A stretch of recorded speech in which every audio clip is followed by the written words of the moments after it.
या ठिकाणी मोठ्या संख्येने उपस्थित असलेल्या माझ्या सर्व लाडक्या बहिणी आणि तितक्याच लाडक्या भावांनो, पहिल्यांदा तर मी लातूरचे ग्रामदैवत सिद्धेश्वर रत्तेश्वराच्या चरणी नतमस्तक होतो आणि आई गंजगोलाई माता भवानी यांच्याही चरणी या ठिकाणी नतमस्तक होतो। खरं म्हणजे लातूर ही एक अशी भूमी आहे की ज्यांनी या महाराष्ट्राला खूप मोठ्या प्रमाणात नेतृत्व दिलं।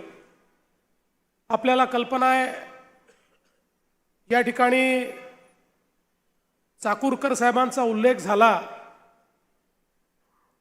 चाकूरकर साहेबांचं जर आपण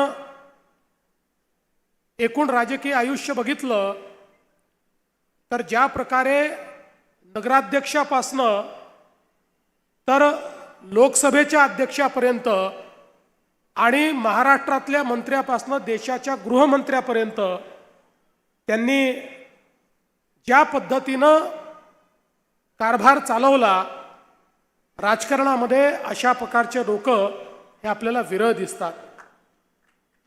त्याचप्रमाणे शिवाजीराव पाटील निलंगेकर साहेब असतील किंवा ज्यांनी या लातूरला एक वेगळी ओळख दिली ते माजी मुख्यमंत्री विलासरावजी देशमुख असतील। खऱ्या अर्थानं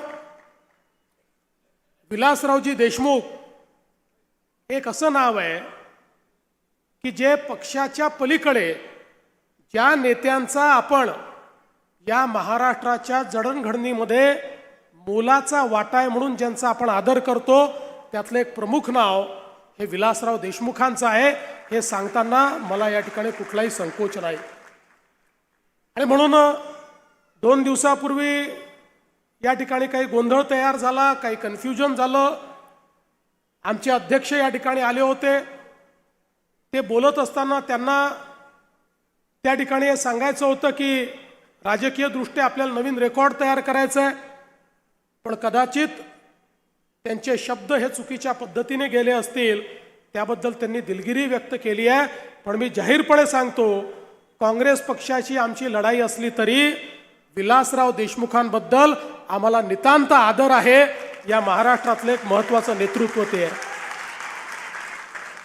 आणि हे लातूर ज्यांची जन्मभूमी नव्हती पण तरी कर्मभूमी होती, असे आमचे नेते गोपीनाथरावजी मुंडे यांचंही स्मरण या निमित्ताने लातूरकरांसोबत केलं पाहिजे असं माझं मत आहे।